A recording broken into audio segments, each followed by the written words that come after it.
এই ঢ্যাঁড়সের সর্ষে বাটা দিয়ে ঢ্যাঁড়সের রেসিপিটা কিন্তু পারফেক্ট টেস্টের হয় এবং খুব কম সময়ের মধ্যে বানানো যায়, কম খরচার মাধ্যমে। আর আমি কীভাবে বানিয়েছি চলো তোমাদের সাথে এই রেসিপিটা শেয়ার করছি। এটা হচ্ছে আলু দিয়ে ভেন্ডি দিয়ে বানিয়েছি সর্ষে বাটা দিয়ে। Thank you very much my dear friend, thank you. কড়া তেল চাপিয়ে দিয়েছি, কড়ার তেলটা কম হয়ে গেছে, দিয়ে দিয়েছি পেঁয়াজ কাঁচা লঙ্কা। দেওয়ার আগে আমি ফোড়ন হিসেবে কালো জিরে আর শুকনো লঙ্কা দিয়ে দিই।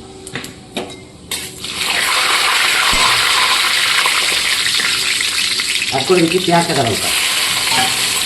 এটাকে কিছুক্ষণ হতে যাবে। দিয়ে দিচ্ছি স্বাদ অনুসারে লবণ দিয়ে দিচ্ছি।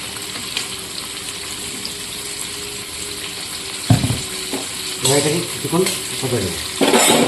পেঁয়াজটা বাঁধে হতে দিচ্ছি।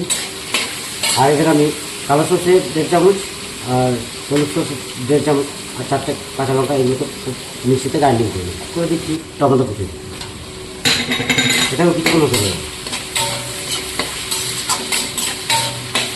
অল্প একটু আদা 1 টুকরো মতো 1 ইঞ্চির মতো এটা কাজ করে দিয়ে দিচ্ছি।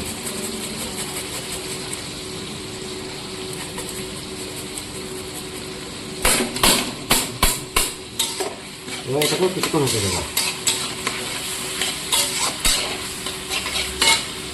অ্যাড করে দিচ্ছি হলুদ গুঁড়ো 1 চামচের মতো, আর দিয়ে দেবো কাশ্মীরি লঙ্কা গুঁড়ো অল্প একটু কালারের জন্য, আর দিয়ে দেবো 2 দানা চিনি। এবার এটাকে কিছুক্ষণ কষিয়ে দেবো।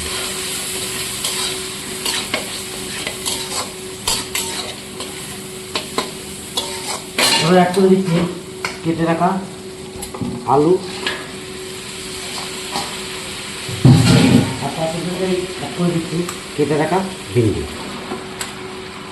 ঢ্যাঁড়স। এবার এটাকে খুব কষিয়ে সেদ্ধ করবো।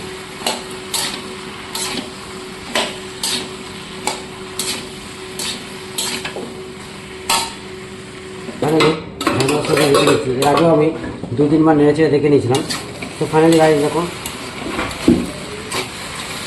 ভেন্ডিগুলো প্রপার রেডি হয়ে গেছে, আর আলুটাও মোটামুটি সেদ্ধ হয়ে গেছে। এরপর আমি বেটে রাখা সর্ষেটা অল্প একটু গরম জল দিয়ে অ্যাড করে দিয়েছি, দিয়ে এর মধ্যে অ্যাড করে। সো ফাইনালি রাইস এবার এখানে একটুখানি কিছুক্ষণ হতে দেবো, তাহলে আমার মোটামুটি সবজিটা রেডি হয়ে যাবে। বেশি জল দেবো না, এটা গায়ে মাখা হবে।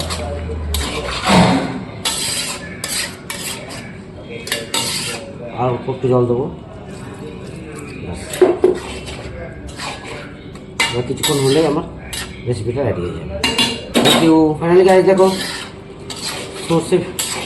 সর্ষে বাটা দিয়ে ভেন্ডি রেসিপিটা আমার প্রপার রেডি হয়ে গেছে। এবার এটাকে নামিয়ে নিচ্ছি। Thank you. ফাইনালি এটাকে নামিয়ে নিয়েছি সর্ষে ভেন্ডিটাকে। এবার এটাকে সার্ভ করা যাবে। Thank you very much my dear all friend, thank you.